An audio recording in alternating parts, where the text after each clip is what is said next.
The longship cut through the mist-shrouded waters like a blade, its dragon-headed prow parting the grey sea as 30 oars dipped in unison. At the stern, Ivar Ironheart stood tall, his weathered hand resting on the steering oar, salt-crusted beard whipping in the wind. Blood stained his mail, though none of it was his own. The raid on the monastery had been swift and profitable. Silver, food stores, and thralls now filled the hull of his ship. Yet his blue eyes remained cold as the winter sea. The other warriors sang victory songs, but Ivar's voice did not join them. He had not truly sung since the day 3 summers past when the blade of a Saxon then had opened Freydis's throat before his eyes. His wife, his heart, the mother of his son, gone in a spray of crimson that still haunted his dreams. A good raid, Ivar, called Halfdan, his sword brother since boyhood. The god smiled on us today. Ivar gave a curt nod. The silver will see us through winter. His voice was a thing of granite and ice, as unyielding as the oath he had sworn over Freydis's funeral pyre. Never again would his heart be vulnerable. Never again would he love.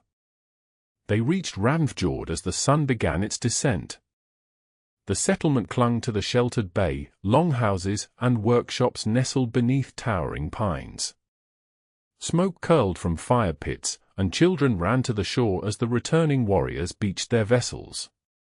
Ivar's 7-year-old son, Ulfr, raced ahead of the others, his small face alight with joy. "Father!" The boy crashed into Ivar's legs with the force of a small battering ram. For the first time in days, Ivar's expression softened.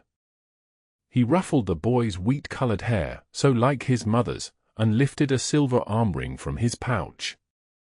"From across the sea," he said, sliding it onto the boy's thin arm. "For a future warrior of Ravnfjord." Ulfr beamed, running his fingers over the intricate knotwork. "Did you fight many Saxons, father? Did you send them to hell?"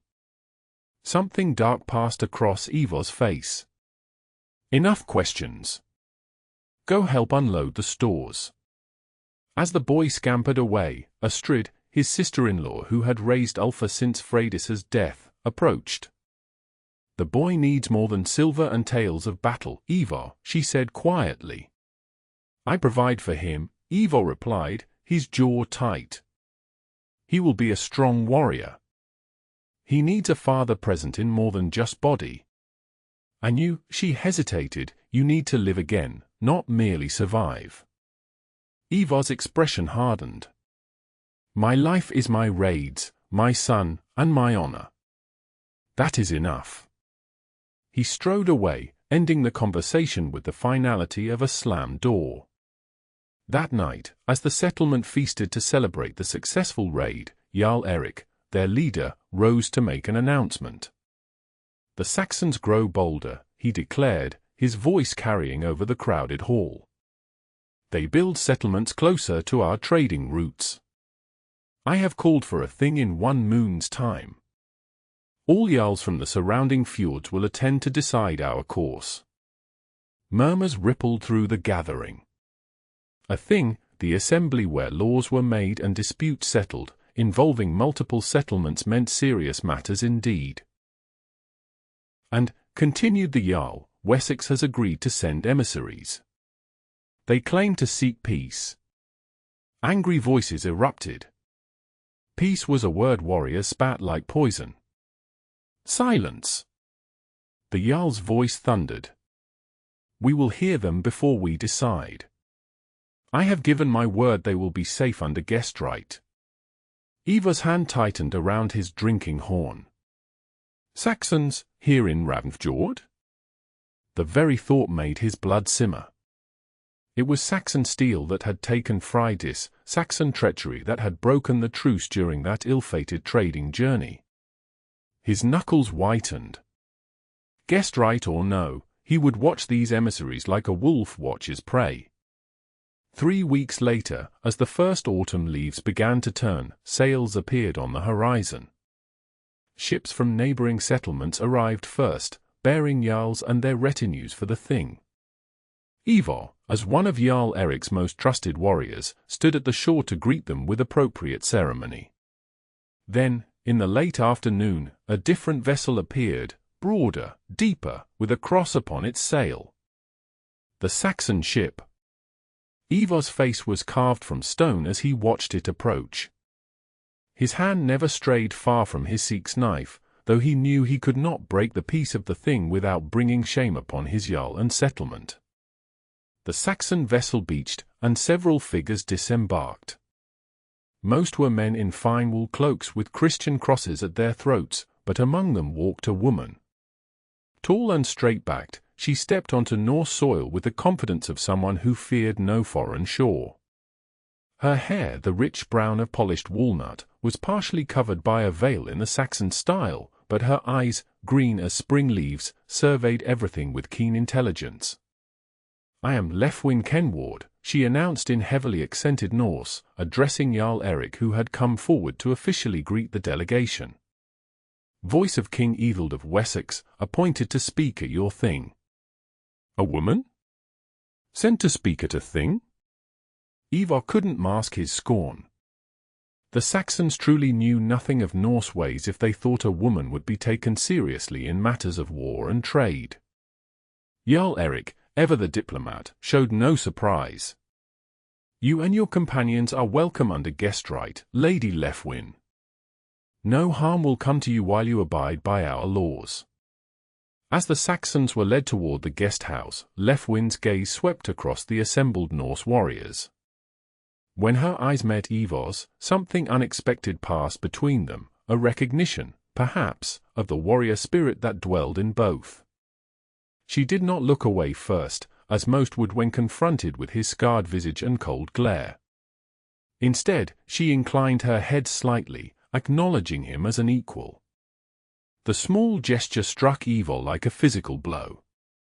He turned away sharply, angry at himself for the momentary connection. The Saxon woman stares boldly, commented Halfdan beside him. Perhaps she has never seen real men before, only those soft-handed Christians who pray instead of fight. Ivar grunted. "She is here to weave words and deceive us with promises. I trust her as much as I trust a starving wolf." Yet that night, as preparations for the thing continued, Ivar found himself watching Leofwynn as she moved through the settlement. Unlike her companions who clustered together, nervous in this land of heathens, she spoke with Norse women at their looms, studied the shipwrights at their craft, and even approached the village schools to listen to their stories. When she reached the practice grounds where young warriors trained, she stopped to observe. Ulfr was there with the other boys, learning sword forms with wooden weapons. When his practice partner knocked him down, Ivar saw Leofwynn step forward. Before he could intervene, she was kneeling beside his son, speaking softly. To his astonishment, she demonstrated a stance, balancing on the balls of her feet rather than flat-footed as Ulfr had been. The boy copied her, his face serious with concentration. Ivar approached, his footfalls deliberately heavy to announce his presence. "Saxon women train with swords?" he asked, voice laced with skepticism. Leofwynn rose, unruffled by his tone. "My father had no sons. He believed a woman should know how to defend herself."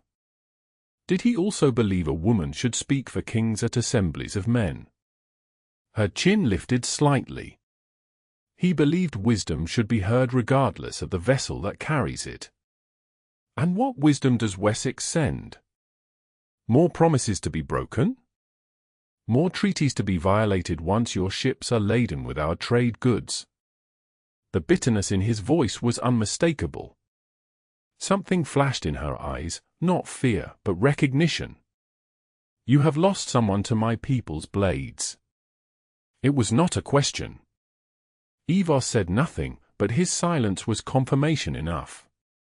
"As I have lost to yours," she continued quietly.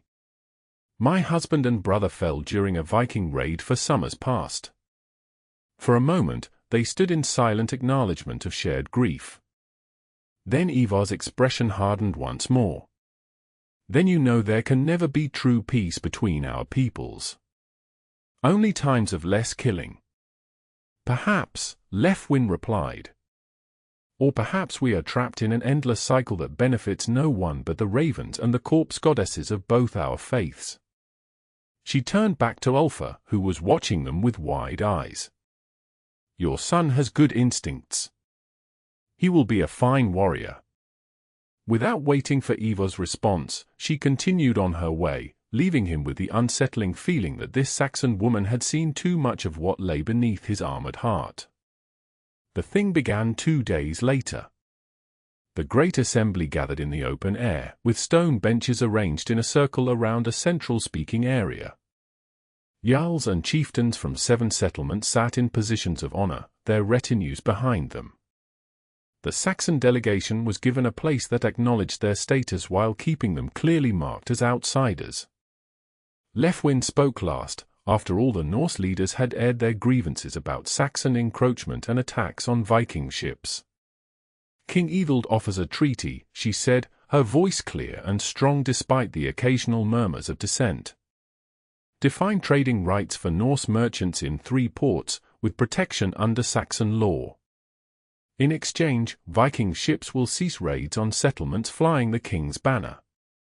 And how do we know which settlements fly your king's banner before we land? Called out one Jarl mockingly, to appreciative laughter. Leofwynn remained composed. Maps will be provided to all agreeing to the treaty.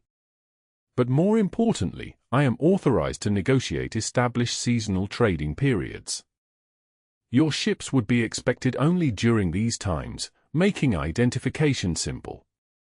Your king offers scraps from his table, Ivar spoke suddenly, rising to his feet. All eyes turned to him. We take what we want, when we want it. That is the Norse way. And how has that served your people? Leofwynn challenged. Each raid brings stronger Saxon resistance.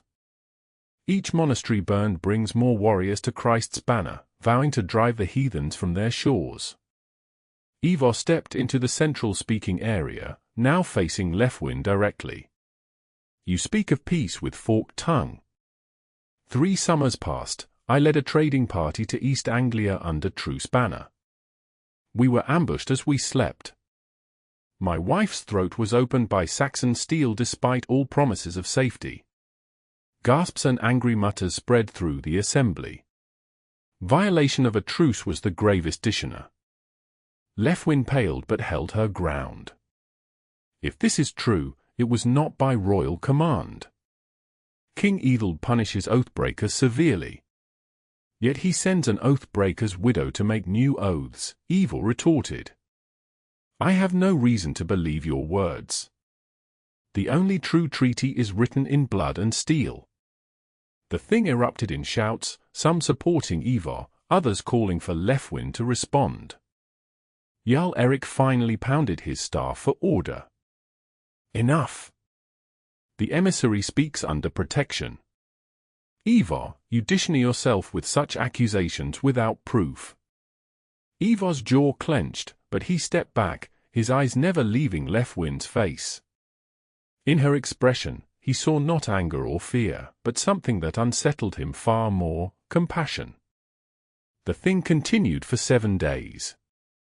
During daylight, grievances were aired, proposals debated, and judgments made on matters ranging from land disputes to the Saxon treaty. At night, the mead flowed freely as skalds recited ancient sagas and warriors boasted of battles won. Ivar avoided the Saxon delegation, but found himself watching Leofwynn from a distance. She conducted herself with dignity that even his prejudiced eyes could not deny. When not speaking at the thing, she spent time with the women of the settlement, learning their crafts and sharing Saxon techniques for dyeing wool.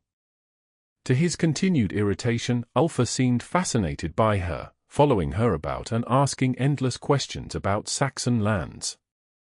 On the 4th night, Ivar found Leofwynn alone by the shore, gazing out at the moonlit fjord. Caution told him to turn away, but something stronger pulled him forward. It is unwise to wander alone, he said gruffly. guest right does not extend to all warriors, especially those in their cups. She turned, unsurprised by his presence. Are you here to threaten me or protect me, Ivar Ironheart? He frowned. You know my name. As you know mine. We are not so large a gathering that names remain unknown. She looked back to the water. Your fjord is beautiful. It reminds me of the inlets near my home, though the cliffs there are white chalk, not dark stone. Ivar followed her gaze. Freydis thought it the most beautiful place in the 9 worlds. The words escaped before he could stop them. Freydis is your wife. He nodded stiffly, immediately regretting the personal disclosure. What was she like? Leofwynn asked softly. Ivar should have walked away. Instead, surprising himself, he answered. Fierce. Skilled with bow and knife. She could read the weather in the clouds and find north on the darkest night. She gave me Alpha during the harshest winter in memory, then rose the next day to help with the fishing. A small smile touched Leofwynn's lips. She sounds like a true Norse woman. She was. Ivar's voice roughened. Until Saxon treachery took her. Leofwynn was quiet for a moment. My husband, Gareth, was a shipbuilder. He had no quarrel with Norse people. He admired your vessels, in fact. Said they were masterworks of design. He and my brother were killed defending our shore settlement. Her voice remained steady, though her eyes glistened in the moonlight. I do not hold all Norsemen responsible for the actions of those raiders, just as I hope you will not condemn all Saxons for your wife's death. Pretty words, Ivar said, though with less spite than intended. But you cannot change what is. Our peoples are enemies. Blood calls for blood. And when does it end? When every wife is a widow. When every child grows up fatherless. She turned to face him fully. I came here because I believe there must be another way. If we are enemies forever, then we are all already dead. We just haven't fallen yet. Something in her words echoed in the hollow space within Ivar's chest, the void that had once held hope. Before he could respond, voices called Leofwynn's name from the settlement. Your Saxon protectors search for you, Ivar said. She nodded. I should return. Thank you for the protection you did not need to offer. As she walked away, Ivar remained by the water's edge, troubled by feelings he had sworn never to experience again. The next day, during a hunting expedition organized to provision the thing, disaster struck. A party including warriors from several settlements and 2 of the Saxon delegates was attacked by a bear protecting her cubs. In the chaos, arrows flew, and one of the Saxons fell, pierced through the shoulder. Accusations immediately erupted. The Saxon claimed it was a deliberate shot from a Norse bow. The Norse hunters insisted it was a tragic accident in the confusion. By the time the injured man was brought back to the settlement, tempers were flaring. The Saxon delegation closed ranks, suspicious that the incident was a violation of guest right, an unforgivable offense. The thing teetered on the edge of collapse. Leofwynn found Ivar at the smithy, where he was having a loose rivet fixed on his shield. I need your help, she said without preamble. Ivar looked up, surprised. My help? With what? This incident threatens everything. If the treaty fails because of an accident, both our peoples suffer. I need someone respected among the Norse to help investigate what truly happened. Why me? I have made my opposition to your treaty clear. Precisely, Leofwynn said. If you declare it an accident, none will accuse you of Saxon sympathies. Your word will carry weight where mine cannot. The logic was sound, though Ivar was reluctant to admit it. And if I find it was deliberate? Then justice must be served, regardless of whose hand loosed the arrow. That is the way of both our peoples, is it not? Her appeal to honor was skillfully made. Ivar grudgingly agreed to examine the evidence with her. Together, they retraced the hunting party's path, questioned witnesses, and examined the arrow that had been removed from the Saxon's shoulder. It was a tense collaboration, but as they worked, Ivar found himself reluctantly impressed by Leofwynn's sharp mind and practical approach. By nightfall, they had their answer. The arrow's fletching matched those carried by a young warrior from a neighboring fjord, a hothead known for his hatred of Saxons. Yet the trajectory and circumstances confirmed what he tearfully admitted when confronted: he had aimed for the bear but struck the Saxon when the man moved unexpectedly. It was an accident born of carelessness, not malice, Ivar announced to the assembled thing the next morning. I stake my honor on this truth. His declaration, supported by Leofwynn's testament, diffused the immediate crisis. The injured Saxon would recover, and the young Norse archer publicly accepted responsibility, offering guild blood money as compensation. As the assembly dispersed, Leofwynn approached Ivar. "Thank you," she said simply. "Your fairness today may have saved many lives tomorrow." "I spoke only truth," he replied, uncomfortable with her gratitude. "Nothing more. Truth is rare enough between enemies." She smiled, a genuine expression that transformed her serious face. "Perhaps it is a beginning." That evening, as Ivar sat with Ulfa by their hearth fire, his son bombarded him with questions about Leofwynn. "She told me Saxons have great stone churches taller than 10 longhouses. And they write words on animal skins that last forever. Can we visit Saxon land someday, father?" Ivar frowned. "Their lands are not for visiting, Ulfa. Only for raiding. But Lady Leofwynn says if the treaty is made, Norse children could learn Saxon writing, and Saxon children could learn Norse shipbuilding. Wouldn't that be better than fighting?" The boy's innocent question struck a chord. Ivar thought of Ulfa growing up as he had, sword in hand from the moment he could lift one, raised on tales of glory in battle and the virtue of dying with weapon in hand. Was that truly the only path? For the first time since Freydis's death, he allowed himself to consider alternatives. "Perhaps," he said finally, surprising himself as much as his son. "But trust must be earned slowly, like a blade tempered many times." The final days of the thing brought intense negotiations. To everyone's surprise, Ivar did not speak against the treaty again. Instead, he listened carefully to all arguments, his face unreadable. On the last night, a great feast was held. Mead flowed freely, and even the Saxon delegates seemed to relax somewhat, tasting Norse delicacies and listening to the skald's tales. Ivar found himself seated near Leofwynn by the fire. They had spoken little since resolving the arrow incident, but something had shifted between them, a mutual respect, however reluctant. "Your Jarl tells me you were once a renowned skald yourself," Leofwynn said, breaking their silence. Ivar looked surprised. "That was long ago. Will you not share a tale tonight? I would hear Norse stories from a Norse voice, not translated afterward. I have not spoken the old verses since," he stopped. "Since your wife died," Leofwynn finished gently.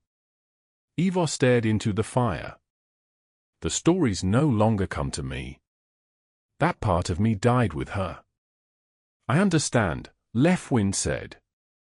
"After Gareth fell, I could not touch a loom for a full year. It was our craft together, he carved the shuttles I used." Something in her quiet understanding breached Ivar's defenses. "How did you begin again?" She was silent for a moment, considering.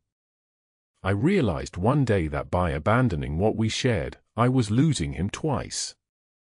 So I picked up the shuttle and wove through my tears." She touched a band at her wrist, intricately patterned. This was the first piece I completed after. I wear it to remember not just what I lost, but what I carried forward. Ivar studied her face in the firelight, the strength in her features, the sorrow she carried with dignity, the hope that somehow still lived in her eyes despite all she had endured. Something long frozen within him shifted, a glacier beginning its slow, inevitable melt. Before he could respond, a commotion erupted across the hall. One of the Norse warriors from the northernmost settlement had drawn his knife, shouting drunken threats at a Saxon delegate. Ivar was on his feet instantly, moving to intercede. But Leofwynn reached the confrontation first. "Lower your blade," she commanded in flawless Norse. "Would you violate guest right and bring shame to your jarl and settlement?" The warrior, drunk and belligerent, turned his fury on her. "Saxon witch! You weave spells on our leaders with your forked tongue."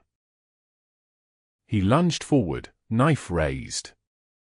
Several people shouted warnings, but Leofwynn was already moving. With the practiced grace Ivar had glimpsed during her demonstration to Ulfa, she sidestepped the attack, caught the man's wrist, and used his own momentum to send him sprawling. The hall fell silent in shock. A Saxon woman had just bested a Norse warrior without drawing a weapon. The drunken man roared in humiliation, staggering to his feet and reaching for his seeks. Before he could draw it, Ivar was there, his hand clamped around the warrior's wrist. "Enough," Ivar said, his voice quiet but carrying the promise of violence. "She defeated you fairly. Accept it with what honor you have left." "You defend a Saxon," the warrior spat. "I defend guest right and the peace of the thing," Ivar replied. "As should any true Norse warrior." Jarl Erik arrived, flanked by his house guards. The offending warrior was removed, to be judged for his violation in the morning. As the tension dissipated, Ivar turned to Leofwynn. "You move like someone trained in more than just basic defense," he observed. A faint smile touched her lips. "My father believed in thorough preparation." "Your father was wise," Ivar conceded. "Though unorthodox for a Saxon. As was your mother, I'm told, for teaching you the skaldic verses when that is traditionally men's knowledge." Ivar raised an eyebrow. "You have been asking about me." "Knowledge is a weapon, Ivar Ironheart. I prefer to be well armed." Something flickered between them, a spark of connection that neither had anticipated. Before it could grow, they were interrupted by the arrival of the Saxon delegation leader, concerned for Leofwynn's safety. As she was led away, she glanced back at Ivar. Their eyes met across the crowded hall, and he felt again that strange sensation, as if something long dead was struggling to revive within his chest. The final day of the thing brought the treaty to a vote. Each jarl and chieftain would declare their position, with Jarl Erik holding the deciding voice if the assembly was divided. The debate raged through the morning. When Ivar's turn came to speak, a hush fell over the gathering. Everyone expected another passionate denunciation of the Saxons. Ivar stood, his face solemn. 3 summers ago, I held my wife as her lifeblood soaked the ground of Saxon England. I swore on her pyre that I would never rest until I had repaid that blood debt tenfold. He paused, his gaze finding Leofwynn among the Saxon delegation. But I ask myself now, what does that path bring? More widows. More fatherless children. More pyres. His voice grew stronger. Our ways teach us that honor in battle leads to Valhalla. But perhaps there is also honor in ending battles that need not be fought. Murmurs rippled through the crowd as Ivar continued. I do not trust all Saxons. But I have seen truth and honor in their emissary. I have seen the courage to face enemies unarmed, seeking peace instead of vengeance. He drew a deep breath. I support the treaty, with the condition that any violation be met with swift and terrible justice from both sides. The shock was palpable. Ivar Ironheart, whose hatred of Saxons was legendary, supporting the treaty? It swayed many who had been undecided. When the final vote came, the treaty was accepted by a narrow margin. There would be peace, tentative and fragile, but peace nonetheless, between these Norse settlements and Wessex. As the thing concluded, preparations began for the Saxon delegation's departure the next morning. Ivar found himself by the shipyard, watching the tide turn, when Leofwynn approached. "Your support made the difference," she said. "I did not expect it." "Nor did I," Ivar admitted. "Until recently." "What changed?" He turned to face her fully. "I began to see beyond blood and steel. Perhaps because you forced me to."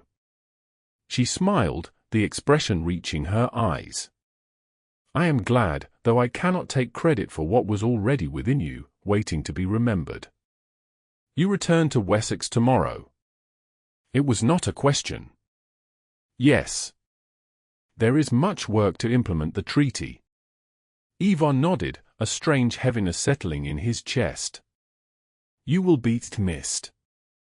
Ulfa has grown fond of your tales." "Only Ulfa?" Her directness startled him. "I find your presence less objectionable than I once did," he admitted, the closest to tenderness he could manage after so long. Leofwynn laughed, the sound bright in the gathering dusk. "High praise indeed from Ivar Ironheart. I shall treasure it during the long Saxon winters." Impulsively, Ivar reached for the silver arm ring he wore, a finely crafted piece showing Yggdrasil, the world tree. "Take this," he said, removing it. "As a token of respect between former enemies." Leofwynn accepted it, her fingers brushing his. "Then you must take this in return." She untied the woven band from her wrist, the first piece she had created after her husband's death. To remember that what seems ended may sometimes begin anew. As she fastened it around his wrist, Ivar felt something crack within him, the ice that had encased his heart since Freydis's death, beginning to thaw. That night, he dreamt of Freydis for the first time in months. But instead of seeing her death, he saw her smiling, standing beside their son, her hand gesturing toward the horizon as if showing him a path forward. He woke at dawn, a decision crystallizing in his mind. When the Saxon ship prepared to depart, Ivar approached Jarl Erik. After a brief, intense conversation, the Jarl nodded his agreement. Ivar then spoke with Ulfa, who responded with excitement beyond measure. As Leofwynn and her delegation made their farewells on the shore, Ivar stepped forward. Beside him stood Ulfa, practically bouncing with contained energy, and behind them, two Norse warriors with travel sacks. "Jarl Erik has appointed me as Ravnfjord's representative to Wessex," Ivar announced. "To ensure the treaty is honored and to establish trading relationships." He paused. "If your king will accept a Norse emissary." Leofwynn's surprise gave way to barely contained joy. "I believe King Ethelred would welcome such an arrangement. Especially from a man of your reputation." "I can be civil," Ivar said stiffly, though a hint of amusement softened his eyes. "Can you?" Leofwynn teased. "I look forward to witnessing this transformation." As they boarded the Saxon vessel together, Ivar, Ulfa, and two Norse guards, the settlement watched in amazement. Ivar Ironheart, sailing willingly to Saxon lands not for raid or vengeance, but for peace. Standing at the rail as the ship caught the wind, Ivar felt Leofwynn's presence beside him. "This journey may be harder than you anticipate," she warned. "Not all Saxons will welcome Norse visitors, treaty or no. And not all journeys worth taking are easy," he replied, his hand unconsciously touching the woven band at his wrist. Between them, Ulfa chatted excitedly about Saxon lands and all he would learn. But above the boy's head, Ivar and Leofwynn exchanged a look of understanding and possibility. The ship sailed into the morning sun, carrying them toward an uncertain future. But for the first time in 3 years, Ivar faced that uncertainty not with cold resignation but with something that felt dangerously like hope. As Ravnfjord disappeared behind them, Ivar whispered a promise to the wind, meant for Freydis's spirit: "I will keep our son safe. And I will learn to live again, not just survive." Beside him, Leofwynn smiled, as if she had somehow heard his silent vow. The treaty between their peoples might succeed or fail in the years to come. But in that moment, on that ship sailing between worlds, a more personal peace had already been negotiated, the peace between a heart long frozen in grief and the unexpected warmth that had begun to thaw it.